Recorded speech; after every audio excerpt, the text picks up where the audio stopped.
जय मां विंध्यवासिनी, हर हर महादेव। आप सभी का स्वागत है हमारे यूट्यूब परिवार में।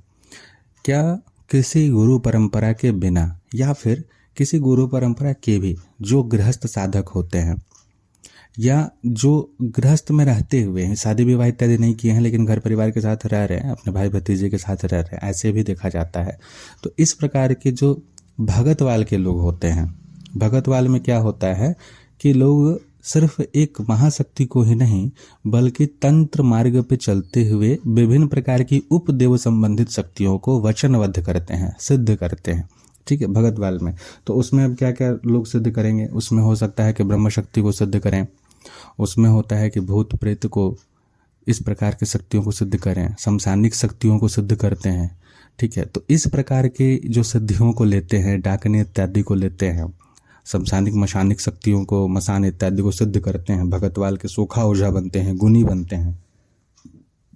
तो इस प्रकार के जो लोग होते हैं, क्या वो मुक्त हो पाते हैं अपने शरीर को छोड़ने के पश्चात, और क्या क्या गति होती है, कैसे क्या होता है, इस विषय को सही से समझेंगे। क्योंकि ऐसा भी देखा जाता है कि किसी परिवार में मृत्यु के उपरांत इन लोगों के द्वारा काफी अधिक कष्ट दिया जाता है। तब आदमी इन विषयों को खोजता है कि भाई, या आस पड़ोस में इस प्रकार की चीजें जब होती हैं तब व्यक्ति इस विषय को खोजता है, समझने का प्रयास करता है कि कैसे क्या हुआ। इस विषय को आज हम लोग विस्तृत रूप से समझेंगे। उससे पहले हम आप सभी से निवेदन करेंगे कि कृपया इस वीडियो को लाइक करें, आपके कोई प्रश्न हो तो कमेंट करें, चैनल को सब्सक्राइब करें। वीडियो के डिस्क्रिप्शन में टेलीग्राम ग्रुप का लिंक, दूसरे यूट्यूब चैनल सिद्ध साबरे विद्या का लिंक दिया है, कृपया उसे सब्सक्राइब करें, टेलीग्राम ग्रुप में जुड़ें। तंत्र मार्ग में गुरु परंपरा का बहुत महत्व होता है। तंत्र मार्ग का अर्थ हुआ कि किसी भी महाविद्या या किसी भी महाशक्ति के निकट जाने के लिए तंत्र प्रवृत्ति को अपनाना, तंत्र के विद्याओं के अनुसार क्रमगत साधना करते हुए, अंग विद्याओं को सिद्ध करते हुए लोक कल्याण के लिए कुछ लोग आगे बढ़ जाते हैं कि भाई हमको लोक कल्याण करके अपनी शक्ति की वृद्धि करते रहें। कुछ लोग हैं जो तंत्र शक्तियों को सिद्ध करते हैं लेकिन उपयोग नहीं करते हैं। ठीक है, उसको अपने तक सीमित रखते हैं कि भाई हम अपने कर्म प्रारब्ध को भुगतना चाहते हैं, हम नहीं चाहते हैं कि इस प्रकार की चीज़ों को करें। वो सीधा बस जागृत करते हैं, सिद्ध करते हैं और उसके द्वारा आनंद मग्न होते हुए, अपने नित्यानंद को भोगते हुए कि भाई हम अपने आनंद में ही रहेंगे, इन शक्तियों को द्वारा बार बार सेवा पूजा उनका भोग इत्यादि करते हुए फिर आगे बढ़ते हैं आध्यात्मिक मार्ग में, जिसको हम लोग परमानंद बोलते हैं। उस मार्ग में आगे प्रवृत्त हो जाते हैं। और ऐसे भी लोग हैं जो कि इस सामाजिक जीवन को जीते हुए साधना मार्ग में उनकी एक अलग प्रकार की रुचि होती है, विशेष करके वह मार्गी साधनाओं के प्रति, या फिर जो लोक प्रचलित साधनाएं हैं, किसी लोक वीर की सिद्धि करना, किसी लोक योगिनी की सिद्धि करना। योगिनी का भी एक विषय है, उसको अलग तरीके से स्पष्ट करेंगे, पूरा तरीके से कैटेगरी वाइज कैसे कैसे होती है, किनको क्या करना चाहिए। तो उस प्रकार की जो सिद्धियों को करते हैं उनका क्या गति होता है। अब सर्वप्रथम हम लोग यहाँ पे देखते हैं कि कोई ऐसे व्यक्ति, कोई ऐसे साधक जो कि गृहस्थ हैं, अपने घर परिवार के साथ रहते हैं, जीवन रहते हुए जिस भी प्रकार की सिद्धियों को उन्होंने अपने पूजन स्थान में स्थान दिया। अब पूजन स्थान जो है घर के भीतर बना हुआ है, विशेष करके यही होता है।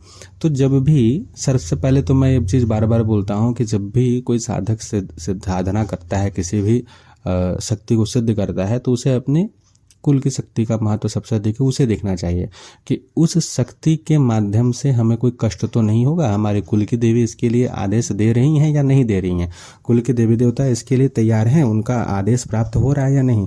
बहुत बार इन सभी चीज़ों की लोग अवहेलना कर देते हैं, उसको महत्व नहीं देते हैं। वो आ जाते हैं सीधे कि भाई हम जो है अपनी इन शक्तियों को जागृत करेंगे, सिद्ध करेंगे, और उनको जो है अपने पूजन स्थान पे जगह दे देते हैं वचन में ला करके। कैसे कैसे लाया जाता है इसमें, कोई पहले से सेवड़ा सयाना या भगतवाल का कोई साधक हो, उनके पास रह करके एक एक चीज़ को सीखते हैं।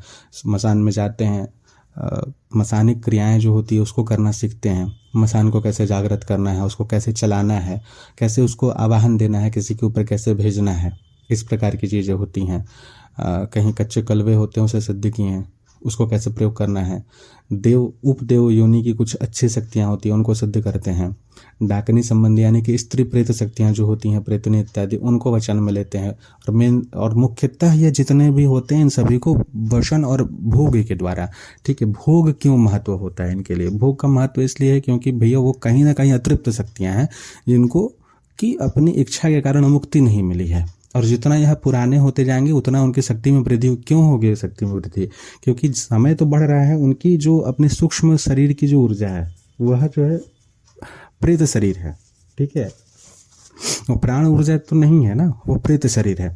और प्रेत शरीर में जो है जितनी अधिक आप उनको उनकी इच्छाओं से जोड़ते जाएंगे उनकी शक्ति में वृद्धि होता जाएगा। क्योंकि इच्छा का ही तो वह शरीर है और आप उसी को पोषित कर रहे हैं।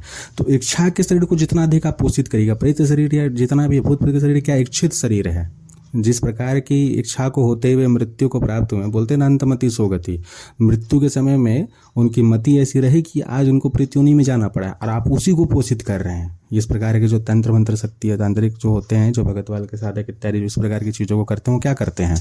वचन लेते हैं ना कि जब बुलाएंगे तब आना होगा, जहाँ भेजेंगे वहाँ जाना होगा, जो कहेंगे वो करना होगा। और इसके बदले में वचन क्या देते हैं कि जब तुम मेरे काम को करोगे तो हम तुमको फलाना भोग देंगे, तुमको दारू देंगे तो हम तुमको कच्चा दूध देंगे, तो हम तुमको मांस देंगे, तो हम तुमको अमावस्या के अमावस्या दाल भात देंगे या फलाना चीज़ देंगे, ठीक है, मुर्गा बलि देंगे। यही होता है मुख्यतः, ठीक है। अंदर बहुत भेद है, हम सरल रूप से नॉर्मली बता रहे हैं। इस प्रकार की चीज़ें होती हैं। तब अब इस प्रकार की शक्ति को सिद्ध किए सर्वप्रथम, और फिर उसको लेकर के एक एक करके अपने पूजन स्थान पे कहीं ना कहीं उनको जगह तो देना होगा ना, जिस जगह पे वो रोज भोग पूजा इत्यादि देंगे। रोज के भोग पूजा में जो भी हो वो वहाँ पर एक तरीके से डील होता है दोनों के बीच में कि तुम मेरा ये काम करोगे, हम तुमको ये भोग देंगे। स्पष्ट रूप से जान लीजिए कि यही मुख्य रहता है, ठीक है। भोग पर पूजा, भोग पे जो चलने वाली चीज़ें होती हैं दोनों के बीच में। अब यहाँ पे जहाँ डील फेल हुआ कि भैया बांस हो गया, ठीक है। और कभी भी शक्तियाँ डील फेल जल्दी नहीं करेंगी, कब करेंगी वो भी हम लोग जानेंगे। तब इस प्रकार की चीज़ें जब सिद्ध हो करके स्थान ग्रहण कर ली, स्थान ले ली, और स्थान जब लेती हैं तो आप एक चीज़ देखिएगा, बहुत बार यह चीज़ देखने में आता है कि हम लोग देखते तो हैं कि जगह को बहुत अधिक अच्छा से सजाया गया है, जहाँ महाकाली का फोटो रखा हुआ है, महाकाली का तस्वीर है, उनके सामने ज्योत जल रही है। लेकिन आप यह भी देखिए वहाँ पर कि महाकाली की सेवा उन्होंने, जो भी भगत हैं, किसी समय में किए थे बहुत अच्छे तरीके से। हालांकि ये 90% ये होता है, 10% ऐसे भी साधक होते हैं जो जन कल्याण हेतु या अपने रुचि के अनुसार इस प्रकार की शक्तियों को सिद्ध करते हैं, लेकिन वो लोग मुक्त कर देते हैं, या फिर वचन ऐसा रहता है कि मेरा शरीर छूटेगा तो आप स्वतः विसर्जित हो जाओगे। गुरु परंपरा में मुख्य तरीके से होते हैं वैसे लोग, तो वहाँ दिक्कत थोड़ा कम होता है। लेकिन अभी हम बात कर रहे हैं जिनको कि उच्च श्रेणी के साधक बोलते हैं, यानी कि छुट्टा साणा जैसा, जो चलो हम करेंगे, हम ताकत दिखाएंगे, हम फलाना करेंगे, ये करेंगे, उनके लिए हम बता रहे हैं यहाँ पे कि ऐसे समय में क्या होता है। दूसरे कैटेगरी नॉर्मल वाले का फिर इसके बाद बात करेंगे। वीडियो थोड़ा लंबा होगा, आप लोगों की यह जानकारी काफ़ी रोचक लगेगी। अगर आपको अच्छा लग रहा है, मज़ा आ रहा है सुनने में, जानने में, जानकारी लेने में, इन सभी चीज़ों को जानने में, तो पूरा लास्ट तक सुनिए। आपका समय यहाँ पर पूरा पैसा वसूल होगा इस विषय को जान करके। तब क्या होता है कि जब स्थान दे देंगे, तब स्थान देने के बाद देखिए कैसे क्या होता है। वहाँ पर आप देखेंगे कि महाकाली का फोटो रखा है या उनका प्रतिमा लगा हुआ है, लेकिन आप यहाँ भेद समझिएगा बहुत अच्छे तरीके से, ठीक है, ध्यानपूर्वक सुनिए। महाकाली की प्रतिमा तो रख दी है, लेकिन महाकाली के रूप में देखिए प्राण प्रतिष्ठा का एक तरीका होता है। अलग से एक वीडियो बनेगा जिसमें हम लिखेंगे कि जिसमें कि हम बताएंगे कि चाहे मंदिर की मूर्ति हो या तंत्रोक्त जितनी भी साधनाएं होती हैं, तंत्रोक्त जो मंदिर होते हैं वहाँ पर, या कोई वैसे अच्छे भगत जो होते हैं वो किस प्रकार से मूर्ति स्थापना करते हैं उनमें, और इस प्रकार के जो साधक होते हैं भूत प्रेत वाले, ठीक है, टोना टुटका करने वाले, इस प्रकार के जो साधक होते हैं, इनके घर में पूजित शक्तियाँ जो होती हैं, जो मूर्तियाँ होती हैं, उसमें क्या बेसिक डिफरेंस होता है, ठीक है, वह विषय अलग से समझाएंगे, वह भी काफ़ी रोचक विषय रहेगा। तो ये जो मूर्ति यहाँ स्थापित की है, यहाँ पे आप कभी मत सोचिए कि यहाँ पर भगवती महाकाली के स्वरूप को स्थापित किया। यहाँ पे क्या होता है कि महाकाली के किसी मंत्र के द्वारा या इनके जो भी गुरु रहे होंगे जिनसे इन्होंने इन सभी चीज़ों को सीखा, तो उनके माध्यम से किसी विशेष करके किसी जो प्रेत शक्ति रहेगी, महिला प्रेत शक्ति रहेगी, डाकनी स्वरूप में रहेंगी, उनको कहीं ना कहीं ये लोग जगह दे देते हैं वहाँ पे, ठीक है। चूँकि वह महाकाली से संबंधित पूजा भोग या उनके मंत्र के द्वारा पोषित होकर के, इस प्रकार की तंत्र क्रिया के द्वारा पोषित होकर के उस ऊर्जा को ऐसी ऊर्जा में रूपांतरित किया गया है जो लगभग महाकाली से संबंधित तत्वों को दर्शाएगी वहाँ पे, और नकारात्मक रूप में उसको ये लोग जगह देंगे, क्योंकि ये शक्ति क्या होगी, काफ़ी तीव्र होगी, काफ़ी तरीके से काम करेगी। इसको जगह दे देंगे। संभालने के लिए पूजा भोग का पहले से वचन रहेगा, और उसके साथ साथ में अलग अलग चीज़ों को ये रहेगी तो साथ में मसान रहेंगे ही, कच्चे कलवे रहेंगे ही, साथ में कुछ डाकनी संबंधी शक्तियाँ रहेंगी ही, प्रेत पिशाच रहेंगे ही। ठीक है, सबको अलग अलग तरीके से। अब ये होता है, इसी को हम लोग कहते हैं चौकी। ठीक है, चौकी का एक तरीके से आप समझ लीजिए कि इसी चीज़ को बोलते हैं चौकी। अब इस प्रकार से वो चौकी बैठा दिए अपना। अब आप तो वहाँ पे देख रहे हैं इत्र चढ़ रहा है, फूल चढ़ रहा है, दूध भी चढ़ रहा है। ठीक है, पूजा हो रहा है, लेकिन मंत्र आपको जो चल रहा है विशेष करके उसमें एक ही मंत्र से हर चीज़ हो रहा है। महाकाली का साबर मंत्र आप देख रहे हैं, सुन रहे हैं आप, और चल रहा है, वहाँ पे काम हो रहा है।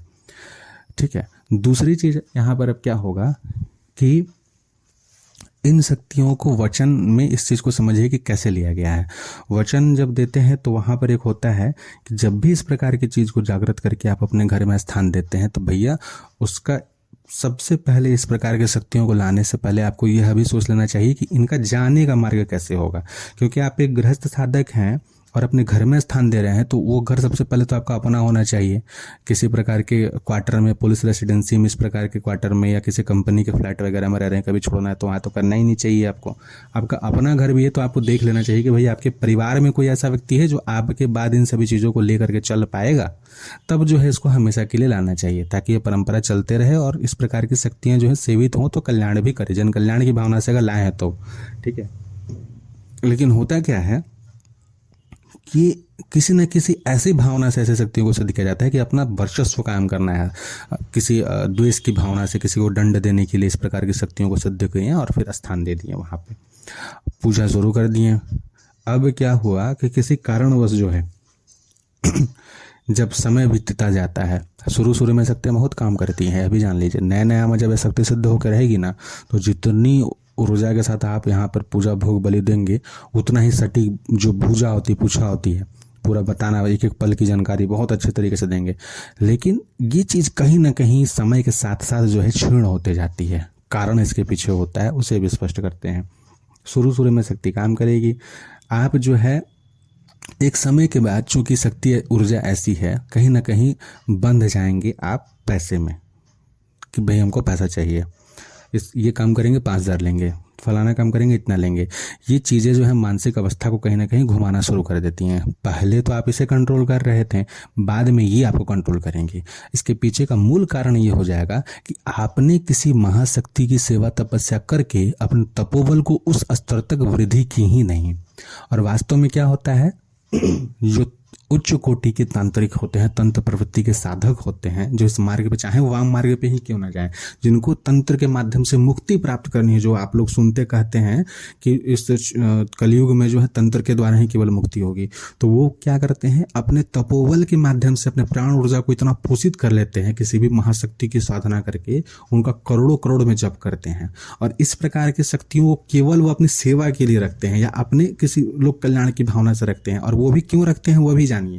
जिस भी ऊर्जा को वो सिद्ध करते हैं तो उनका यह वचन साथ में लग जाता है कि भाई हम जीवन, मेरा शरीर जब तक है तब तक रहते हुए भी एक समय के पश्चात, कोई साल भर के लिए लेता है, कोई 2 साल के लिए, कोई 5-5 साल के लिए, कि या कोई 12 साल तक के लेता है, कि इतने साल के बाद जब हम अपने वचन, आप इतने साल तक के लिए वचन है कि आप मेरे साथ रहो, इतना सेवा पूजा करो, मेरा मतलब मेरे इस काम को करो, उसके पश्चात मैं आपको विसर्जित करूंगा और आपकी सदगति के लिए, आपकी इस योनि से मुक्ति के लिए मैं जो है अपने द्वारा जो भी कर्म कांड इत्यादि होते हैं वो हमें करूंगा, चाहे तंत्र के माध्यम से हो या फिर वैदिक माध्यम से हो। जो अच्छे प्रवृत्ति को उच्च कोटि के साधक होते हैं इस प्रकार से काम करते हैं। इसमें क्या होता है कि दोनों ही, कोई का ऋण दोष नहीं लगता है। जो वो शक्ति है जो इनसे सिद्ध होगी वो अपने काम को कर करके इनका ऋण पहले ही एडवांस में चुका दे कि भाई हम तुम्हारा काम कर दिए और इसके बदले में मुक्त करेंगे। और कुछ जो बदमाश साधक होते हैं वो लोग दुष्टता के वश भी कि भाई तुम, जैसे कुछ आत्महत्या किए, बहुत बार ऐसा होता है, कोई लड़की हुई जो किसी कारणवश प्रेमी उनको नहीं मिला और प्रेम के कारण या फिर बोलिए कि एक तरीके से काम ऊर्जा के कारण कि भाई हमको नहीं वो प्राप्त हुए, ये अवस्था जो 14-15 साल से लेकर के टीनेजर्स जो बोलते हैं 20, 21, 22 में जो होती है, उनकी मृत्यु अगर होती है तो उनका एक योनि बनता है जिसको मोहिनी कामिनी बोलते हैं।